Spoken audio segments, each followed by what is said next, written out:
What's up, everybody? Thanks as always for supporting the show. It would mean a lot to me if you would take a second to scroll down and hit that subscribe button to the Hoops Tonight YouTube channel, and then follow me on social media on TikTok, Instagram, and Twitter so you guys don't miss any of our content over the course of this season. All right, let's talk some basketball. How can you differentiate a surprise playoff team like taking the next step versus an overachieving fake run? To me, that really just comes down to personnel, right? Like if you're, for instance, like if I'm looking at a team that, like the two examples that were given in this mailbag question are the 2023 Knicks versus the 2021 Hawks. So one of the things for the Knicks in particular is like they're doing this even though they've got personnel that's unavailable, right? Like it's interesting. I was talking with Paul, our lead producer here. He's a big Knicks fan, and we were talking about this earlier, like before the show. One of the things that's a dead giveaway to me when the home team wins every game in a series is like neither team is particularly good.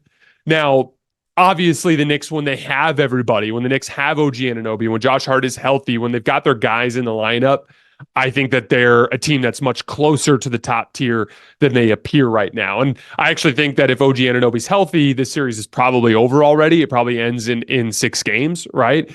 So like there's just a certain amount of talent loss that they've experienced through injury that's made them look like a different type of team. But with a team like the Knicks, no matter what happens in this postseason run, you're encouraged because Jalen Brunson is clearly a top 10 player in this league. There's a lot of resiliency to his ability to score that we've seen over multiple playoff runs, even dating back to when he was with Dallas and last year as well. Like Brunson's just one of those dudes now. We just have to kind of consider him one of those guys. And so Brunson's legit. You've got a real identity, a good coach, a lot of two-way personnel. You really just need an additional shot creator, right? To tie this all together. And the Knicks are in beautiful position to do something like that this summer. So like, I do think there's a lot of legitimacy there. With the Hawks, like I never have really looked at Trae Young as one of those guys. Now, I know that that's kind of a polarizing topic. Trae Young has a lot of fans and a lot of people think he's really, really good. I think Trae Young's more in that like 20 to 30 range of NBA player, not in the 5 to 15 range like Jalen Brunson is, right? So like I just think Jalen Brunson's better, so I think that makes him different. Again, when I'm looking at like whether a team has a real playoff run, meaning like the potential to take the next step to get into championship contention, I'm going to look at the same set of rules that I look at for every franchise. Do you have a guy that's good enough to be the best player on a championship team? And I actually think Jalen Brunson is capable of being that guy. I think he's on the very low end of that, but I think he is on that level. Do they have a legitimate secondary shot creator? This year they don't, but Knicks fans have heard this consistently from me. I love this team. They've got a really bright future, but I never gave them a legitimate chance to win the title this year because they don't have that like really reliable secondary shot creator. If they get that next year, then we're talking about a more serious team. And then there's all these other boxes that we look at down the roster, which the Knicks check with flying colors, like championship character, basketball character, coaching, like two-way personnel, like depth of talent, like competitiveness and spirit, like all of that stuff they have in spades. There's just this one hole, which is, and I'm talking about the healthy version of the Knicks, but there's this one hole, which is they don't have a reliable secondary shot creator. All right, let's look at another one here.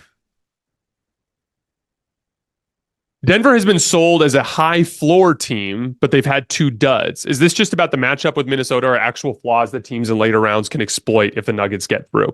So I think the really ugly losses have had more to do with the play styles. And I think we've seen this a little bit in Knicks Pacers as well, right? Like the Knicks are a much better half-court team than the Pacers, but the Pacers are a much better transition team. So like if they play a half-court based game, the Knicks win by a lot. And if they play a transition-based game, the Pacers win by a lot, right? For the Nuggets, they have an offensive skill advantage against Minnesota that is pretty substantial. So when Denver executes, and I mean on both ends of the floor, when they handle ball pressure well, when they set good screens, when they really get into their offense, and then on the other end of the floor, when they press up into Minnesota and make them uncomfortable, you just see this massive chasm in offensive talent. The games are slower, but Denver just scores more reliable, and they're winning by what, 50, like somewhere in that 12 to 18 points range, right? Like every one of those games from game 3, 4, and 5 kind of looked the same, right? in terms of like Minnesota's offense really struggling. I want to say 5 times in those 6 halves, they failed to reach 50 points, if I remember correctly. I need to go back and double check. It might have been 4 times, but they were consistently being held under 50 points and a half. Like Minnesota just couldn't score, and Denver had a 128 or 127 and change offensive rating over those 3 games. So like that was the difference, right? But in games 2 and game 6, games where Denver really struggles offensively and they are not bringing that same level of defensive pressure, that's where Minnesota's athleticism advantage just comes screaming off the screen. And all of a sudden it's like, wow, they just look so much faster, so much lankier. And like, they just bring so much more like downhill force through Anthony Edwards running his lane and like Cat bullying his way to the basket, Naz Reid driving and dunking on people. Like there's just like a level of athleticism that pops for Minnesota when Denver doesn't have control of the game. But as long as Denver can control the game, the athleticism stuff doesn't matter as much. It's just, it's very much been to me like when Minnesota wins those battles, it's just more extravagant of a deficit because their athleticism advantage is so big. Does the winner of game 7 in Minnesota Denver instantly become the title favorite? So one of the things that I was much higher on Minnesota after game 2 of this series, in the sense that I looked at they had a lot going for them offensively, and there were a bunch of different things that were clicking that weren't clicking in the regular season that had them looking really good on offensively. Cat was like consistently good on offense every night. Nickeil Alexander-Walker was consistently good on offense every single night. Cat's 3-point shot in particular was just like deadly locked in.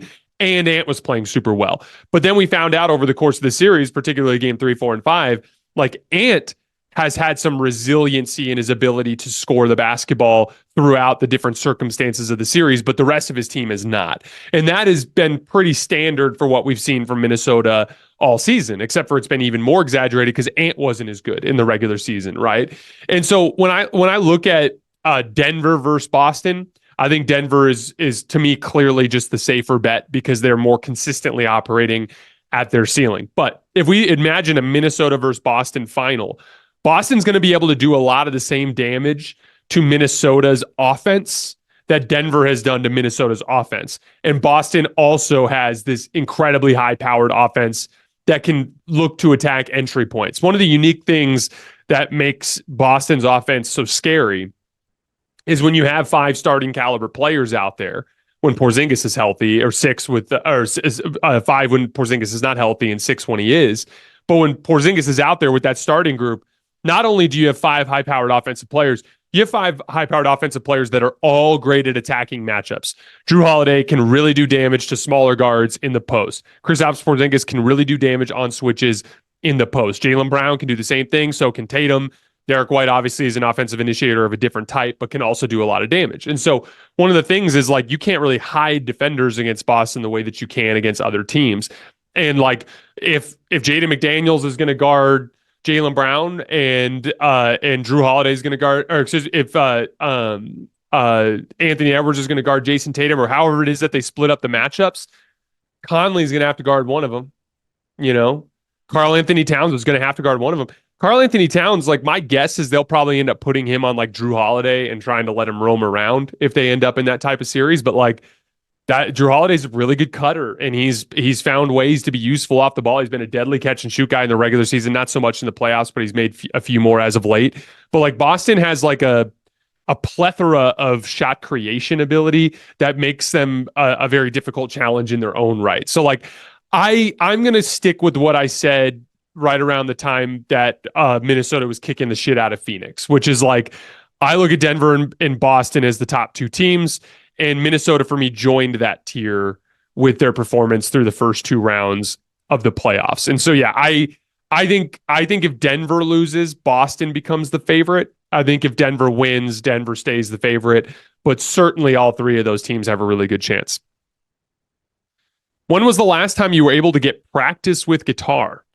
So it's actually kind of a funny story. I played a lot when I was a kid. My dad was a diehard Allman Brothers fan. So I kind of grew up on blues, a lot of like Dwayne Allman, Derek Trucks, Warren Haynes, Dickie Betts, those kinds of guys. And when I went to go play basketball in college, I moved into a dorm up in Utah. And so I didn't bring my guitars with me, and I just kind of stopped. And like I stopped for a long time. It wasn't until I was probably I want to say it was like 2000. It was right around like 2019, 2020, relatively recently.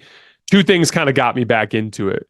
One, I discovered the John Mayer Grateful Dead, the whole thing where like I'd always thought of John Mayer as John Mayer, and like I didn't even know he was doing this kind of music. And my older brother, who's also a big guitar guy and a blues guy, he ended up sending me a link one day that was like, hey, check this out. And it was John Mayer playing Althea.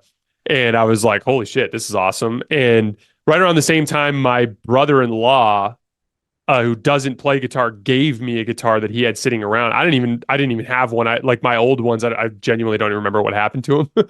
And so it was just an acoustic guitar that my brother-in-law gave me. And I played it for a little bit and I remembered that I loved it. And so like 2 days later, I went down to a Guitar Center and bought like a cheap, it's this Epiphone Les Paul that I have over here. And then immediately I was like being a kid again. I just fell in love with it again. And then I got like super hooked. And one of the things about me that's like kind of different than it was when I was a kid is like I really struggle to work hard on things that I don't have a passion for, and I just have a passion for guitar, and so it's like really easy for me to work on it. But that said, I don't devote as much time to it as I do basketball right now. My guess is whenever my knees fail me or whenever I have some sort of serious injury that causes me to stop playing basketball, I'll probably devote a lot more time to playing guitar.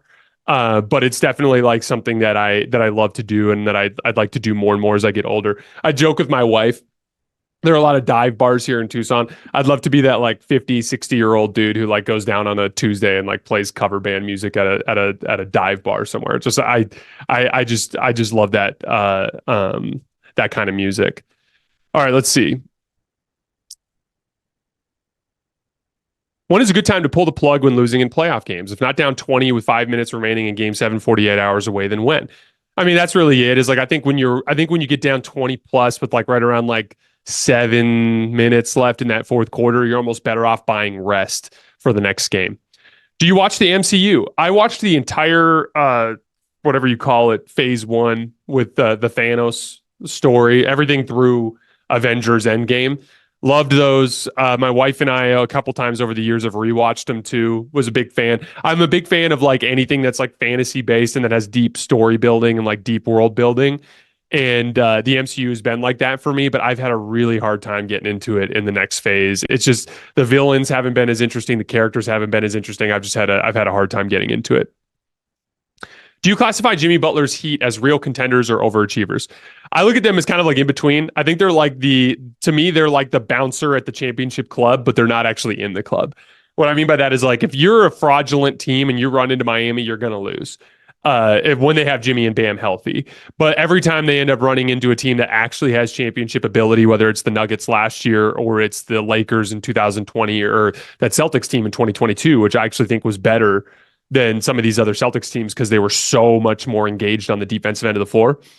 The Heat just eventually run out of firepower. And so there's a lot of guards available this summer, whether it's DeJounte Murray or it's Darius Garland or Donovan Mitchell or it's or Trae Young or whatever it is. There's just a lot of guys available this summer. I think Jeremy Grant could be available this summer. Brandon Ingram could be available this summer. So like the Heat just have to get one of those guys. They simply do.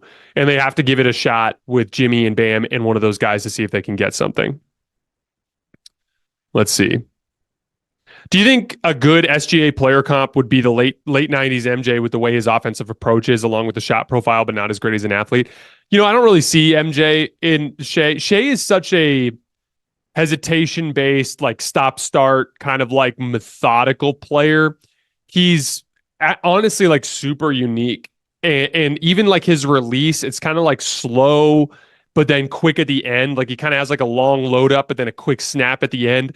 Shea is a very, very unique player that I think is hard to find comps in NBA history. And so like, honestly, that's just kind of unique about him. And one of the things that I think is really cool about SGA, he's another one of those guys kind of like Luka, where I feel like young players should watch him because his handle is a lot tighter than I think people realize. And specifically, like, you will see Shea get into contact with defenders and then hit a dribble combination And that dribble combination will just kind of get the defender to lose his like base, and then he'll wait for you to lean one way or to maybe take a hop. And when it's like, as soon as think of it like this, whenever an offensive player sees a defensive player come off of his feet in any way, shape, or form, or get his footwork messed up, he can't plant to make the next slide. So like, that's the perfect time to try to hit the gap, is like find those moments when the defender just kind of hesitates for a second, right? Shea has this move where like he'll go between the legs slow, but then right when it gets to his right hand, then he'll take off. And it's like it's very much change of pace oriented. There's a lot of like really good stuff in there for young basketball players to replicate. And he's unique. And I think that's what makes him kind of a cool player in NBA history. What are your thoughts on the Christopher Nolan Batman movies? Absolutely loved them. Dark Knight's one of my favorite movies to watch. It's been a while since I've gone back to see him, but really, really enjoyed the Christopher Nolan Batman movies. Should the 76ers pursue Paul George? Yeah, they should pursue. Again, he's another one of those guys in that long list of stars that I just unleashed, but like, they got to get one of those guys, right? Like, I think Embiid has a little bit more of a clock on him than people realize with his injury history. And so you got to try to give it a go. Also, if Embiid is going to make it to the playoffs and be ready to go, you have to cut substantially down on his workload and make it so that he can load manage throughout the season. And the only way you're going to do that is if you get a secondary star. Because as we saw last year, there was a moment towards the end of the Embiid injury phase where Maxey kind of regained control and had them hovering around 500, but they dropped a bunch of games at the beginning. So in totality, they were below 500 for that whole stretch. And so I think they just need a little bit more firepower to be able to weather Embiid being out of the lineup. Who has a better chance against the Celtics, the Pacers or the Knicks with all the injuries? I think it's the Knicks, no question. I think the Pacers would really, really struggle to score and to guard Boston. And one of the things with the Pacers that we talked about earlier is they've got really good perimeter defenders, but like they can only really keep two of them on the floor at the same time. And so as a result, they run into the same issue that a lot of teams are going to have with Boston, where it's like, just give it to one of the guys that Tyrese Haliburton's guarding.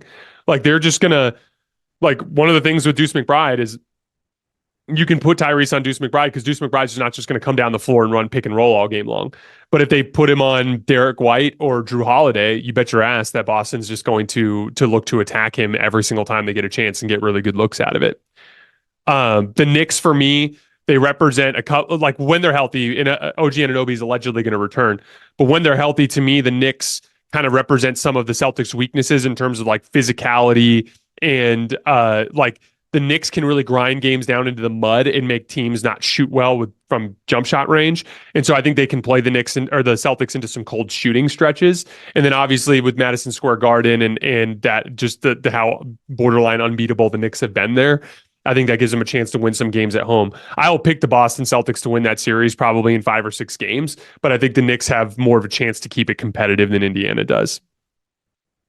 Are the Spurs the next dynasty with Wemby and Vassell? Here's the thing. I think Victor Wembanyama is just a clear, bona fide top-tier superstar. Like, he's probably going to be that by halfway through the year next year, and is certainly going to be that within 2 to 3 years. So, like, we're going to do a lot of stuff with Wemby this summer. I didn't spend a lot of time on Wemby during the regular season just for obvious reasons, as I primarily focus on the top 10, 15 teams in the league.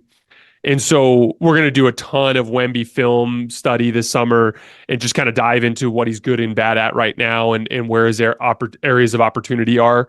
And I do think the Spurs are going to end up doing something in the trade market this year to try to bring in some more ball handling to make things easier for him. So, like, I mean, here's the thing. If Wemby stays healthy for 10 years and is a Spur for 10 years, then dynasty is a lot just because there's so much talent in the league. But I think the Spurs are going to be a perennial contender at some point in the next 5 years. How do you approach watching film when breaking down a player or team? What are the top things that you look for? So, for instance, if I'm looking at, I look at it in 2 different ways. And I'll start with a player. So, like, for instance, I'm going to scout draft prospects when we get out of the NBA Finals. Like, as soon as the NBA Finals are over, we're going to turn all of our attention to the draft, right? And so I need to try to scout a player in a short period of time, even though there are draft guys that do it year round, right? And so I look at a couple of different things. I think it's very important to watch full games, at least 1 or 2 of them. And the main reason why is, like, a full game is going to give you the best view of all of the little things that a player does. Like, Does he ebb and flow in effort? Does he ebb and flow in aggressiveness? How is his game management? Like identifying, doesn't matter how, like what your points per possession and ball screens are, if you're not good at identifying when to be aggressive versus when to be a playmaker in the flow of a basketball game, right? Like all of these little details, leadership details, or do they get, can players get in their head and get them emotional? Like there's all these like different things you look at. Defense is a big one there. Watching full games, you get a much better view of what it looks like for them in help and recover situations, what they're like on the defensive glass, all that kind of stuff, right? So you got to watch a few full games just to pick up the little details. Then from the from like the individual play type data, it just depends on what kind of role they're looking at. So like if I'm looking in lottery stuff, and like let's say I'm trying to figure out let's say I'm scouting, Trayce Jackson Davis, right? Like I'll literally go to Synergy and I'll just watch every single ball screen that he's involved in. And I'll look at how well he screens, how good his hands are at catching in the pocket, how good his decision making is there. And I was really high on Trayce Jackson Davis out of Indiana, if you guys remember, because one of the things I talked about with he played with Jalen Hood-Schifino there, and like when he would catch on the roll, Trayce would catch on the roll just completely swarmed because he was one of the best players in his conference. And so kind of similar to what Jokic deals with now, where teams are swarming him on the roll, there's a lot of traffic that he's running into in terms of what the game plan is dictating, right? And so what I was excited about for Trayce Jackson Davis with the Warriors is like he's going to be rolling to the rim largely unimpeded compared to what it was like for Indiana. And so for him, he's got so much practice already making reads out of the roll. I just thought he'd be a good fit there, right? Similarly to like when I scout a ball handler, like I'll look at every single ISO they run, every single pick and roll they run, every single, like a back to the basket player will look at all their post ups. So like I'll look at play type data to learn more about their shot creation ability. And then obviously I supplement that with actual data in terms of what their efficiency was in those situations. And then the last one I'll look at a lot is like closeout attacking. So like spot up situations are too often, like, to me, oversimplified down into like what's the catch and shoot percentage. And so much of it is like good defenses will chase you off the line. So what do you do when you get chased off the line? Are you capable of hitting a one dribble pull up? Are you capable of hitting ripping through to beat the closeout defender, kind of slowing down, waiting to see the play develop, and then like change your angle and get into the middle of the floor for a floater, or driving and kicking to the next guy in line? Like spot up situations to me need to be examined in a more full sense than just catch and shoot jump shooting. But in terms of players, it really just comes down to a combination of full game and play types. Teams, exact same kind of thing. But one of the things with teams that I primarily focus on is like looking at a different phases of the game. So like bench units, I'll look at a lot of like for the beginning of the second quarter, beginning of the fourth quarter type of stuff. But when it comes to starting units, I feel like you actually learn the most about them in crunch time situations. That's when you actually see them against a defense that's fully engaged, that has scouted all your plays through the game to that point, and is probably going with whatever they're going to try to do to win the game. And so you can learn a lot about a team watching crunch time. But again, film for a team is more of a big picture type of thing. Like I need to watch a team 30, 40 times during the season for an entire game to really get a good feel for them before we get to the postseason. Who is higher in current player rankings, Booker or Kyrie? So, Devin Booker had a postseason that left a lot to be desired, obviously, although he had a big game 4. But I still think that Devin Booker, with his height and his shot-making ability, brings a little bit more to the table than Kyrie. Kyrie's one of those guys, too, where, like, if you put him in a situation where the rest of the team can do everything else and he just needs to focus on scoring, you could argue he's the best at that. You know what I mean? But Devin Booker, I think, is a higher level playmaker in ball screens. I think the thing with Devin Booker that's been an issue is his hamstring injuries. Like he just continually deals with these soft tissue injuries that seem to affect his explosiveness. And then he's not as good getting to his spots and getting lift, right? So like, obviously it's tough, but I would probably lean. I think Devin Booker has the edge there for sure. Had the Warriors gotten the first pick in the 2020 NBA draft and taken Ant, would the dynasty have extended or have Ant's development slowed? Of course, it would have extended. Don't overthink Ant. He's 22 years old. He's already better than most of the players in the league. Like, he's just awesome. But at the same time, like, he wasn't available. That's just the reality, right? Like even as it pertains to the Wiseman pick, like that draft in particular, everybody was a high risk pick, and I think there's a lot of like, what do you call it, like there's a lot of revisionist history in the sense that like so many people want to pretend that, you know, some of these things were obvious, and it's just not the case. Like Golden State kind of needed a big. Now, should they have taken a LaMelo Ball? Maybe, but like LaMelo Ball's had injury issues, right? So like so much of it is just like it was a weak draft. Everybody was risky. Even Anthony Edwards, even though he was the clear number one, Anthony Edwards came with a lot of question marks coming out of Georgia, right? And so now all those question marks have been answered resoundingly. And I think, you know, I think Anthony Edwards' series actually reminds me a lot of LeBron in 2008 against the Celtics, where it's like he's clearly playing the best team in the league.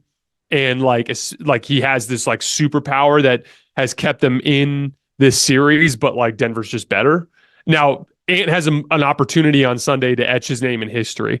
If Ant goes in on for game 7 and he goes for 35 plus, and he shakes the foundation of that Denver team and they win and they advance to the next round, you're talking about going without home court advantage as a substantial underdog to be the best player in the world on his home floor. That would be one hell of an early feather in the cap for Anthony Edwards, especially since that puts them into a conference final series where I think they'd probably be the favorite against whoever comes out of Dallas, Oklahoma City. So huge opportunity for Ant on Sunday. I don't think they're going to win, but that's the type of opportunity that lays in front of him. Do you watch anime? So what was the show with the superheroes that was anime? Paul, if you could think of it, let me know. It's the one where the kid has the dad. No, not My Hero Academia. It's the one where like the kid's dad has the mustache and he's like Superman, and there's a moment in the first season where he beats the shit out of him. I can't remember exactly what that show was called, but like I watched the that doesn't count as anime, or it's just animation, I guess. Invincible, that's what it's called. Invincible. Okay, so anime is like, okay, I see what you're saying. So I watched, you know, when I was a kid, you know, like I watched Yu-Gi-Oh when I was a kid, right, or Pokemon when I was young, but like I haven't been into anime very much. I did really enjoy the Star Wars Visions shows where they went to a bunch of anime studios and had them make a bunch of Star Wars stories. I really, really enjoyed those. There's a part of Star Wars that I've always enjoyed, just in terms of like, I've always been fascinated by the Sith and like their kind of like overly dark aura, and like that mixes with anime extremely well. And there was a lot of really, really cool stuff from Star Wars Visions with that. See, I'm going to be in trouble now because I just called Invincible anime and that doesn't count. All right, any more questions before we get out of here? Also, I know I've mentioned this a couple times in the last week, but like I have a podcast that I have on the side, Two Sons podcast, this one that I do with my buddy Luke, and we cover basically TV shows and TV series and major movie releases and stuff. Like, loved Fallout, we covered Fallout. Loved Shogun, we covered Shogun. We just did kind of a preview of The Acolyte. The Acolyte's less than a month away. We're going to be hitting The Acolyte every single episode. We're going to be hitting A House of the Dragon every single episode. I saw the trailer today for Rings of Power. Super excited for that. We're going to have breakdowns for all of those. So you can find that where at my other podcast at Two Sons. Let's see. And someone would give it a description of anime for me. Thank you. I apologize. I didn't mean to disrespect the format. I have a brother-in-law who's a big anime guy, and he's always trying to get me to get into it, but I just haven't been. I love that you went to Star Wars. Yeah, if when in doubt, I'm always going to go to Star Wars. That's just how it goes. How close is Indiana to being a true contender? I think part of it is like Tyrese Haliburton just needs to get a little bit better as a scorer, right? Like, I think they need to get kind of like that Nembhard Neesmith piece. I think one of those guys can be the 5th best player on your lineup, but I think you got to upgrade one of those guys. And then if Tyrese can become a more reliable scorer in the postseason, I think that's enough for them to really enter into contention. I'm a huge believer in Haliburton. I think he's got a very unique shot creation ability that goes under the radar. So much focus on his scoring in this series, and like I'm not trying to underplay that. The scoring matters, but like let's just be honest about the situation and acknowledge that like Haliburton's best skill is getting the defense in rotation, and he's done a lot of that in this series, and he's just generating easier offense for his teammates. Should the Knicks trade Randle? I think they should. I think they should trade Randle and try to get a star forward to put next to OG if they can. Thoughts on Bronny? I thought that a lot of people, like, here's the thing. One of the things that sucks for Bronny is LeBron is just a super polarizing player, right? And I want to be clear. Like, I feel like the majority of people who are basketball fans are pretty reasonable about this. Like, they either like and respect LeBron or don't like but respect LeBron. But then there's like 10% on the front end that's like so like problematically obsessed with LeBron that it poisons the discourse. And then there's like 10% on the bottom end that's like so like hates him in such a toxic way that it poisons the discourse, right? And so like I think like that turns it into this like shouting match about the Bronny stuff. And like one of the things for Bronny is like he literally had heart surgery less than a year ago. I want to say it was like 9 months ago. So like everyone's like, oh, his numbers at USC weren't very good. It's like, dude, he almost died. Like, come on. Like, what are we doing here? Like this is not, that's not fair to Bronny or to anybody involved, right? Like, to me, it's this simple. He's got excellent physical tools. So the at 210 for a guard, that's like really stocky and strong. And then in addition to that, an outstanding athlete, super quick first step, great vertical athlete, long arms. He's got like a 6'7", 6'8" wingspan, which for a guard is outstanding. And so to me, I keep thinking he's like Jalen Suggs. He's a guy that I think could be a primary point of attack defender that can be a guard who sets guard screens and pops a 3-point line and can attack closeouts and things along those lines and be a transition weapon. That's what I look at Bronny as. And I mean, here's the thing. Does the fact that he didn't put up great numbers at USC matter? No. But does that mean that he's just like an automatic shoe-in to be an NBA player? No. It's just, my thing is he deserves his chance. I think he's got the tools to get he's got the tools to potentially be a good NBA player. And as far as like the whole like nepotism angle, here's my thing. Like would Bronny have gotten an invite to the combine if he wasn't LeBron James's kid? Maybe not, but I mean, probably not. But here's the thing. He is LeBron James's kid, and he did get an invite.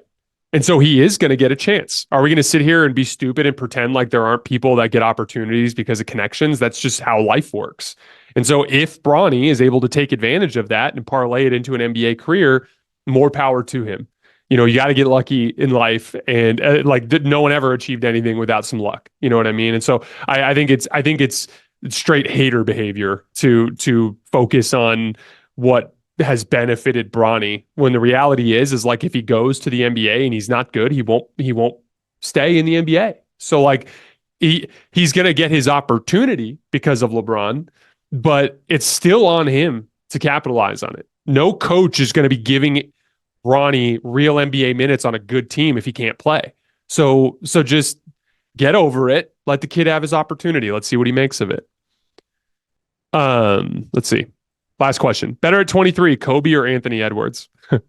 That's tough. Here's the thing. Kobe at this age had already had a lot of deep playoff experience. So I think he was a little bit more reliable at this point. And Kobe had like actually made plays in the NBA Finals. So I think it's foolish to give Ant the edge right away. That said, like Kobe's role in his early 20s was fundamentally different as the second best player on his team. If Ant were to win the title this year, like let's say Ant goes in game 7 tomorrow or on Sunday and drops 38, soundly outplays Jokic and wins the game. And then he goes into the next round and soundly outplays Luka and wins the Western Conference Finals. And then goes into the finals and soundly outplays Jayson Tatum and they hoist the trophy. He at age 22 would have the best case for best player in the world, be the reigning finals MVP, and will have done it about a half decade earlier than the majority of the people that he's getting lumped in with in terms of his potential, right? Like Kobe was the second best player on those Lakers teams. He was vitally important, but he was the second best player on those championship teams, right? And so like I think Ant has an opportunity. Again, I expect the Nuggets to win on Sunday, but I think Ant has an opportunity to do something truly special on Sunday, and that's why we're going to be all in front of our TVs to watch it, which is going to be exciting.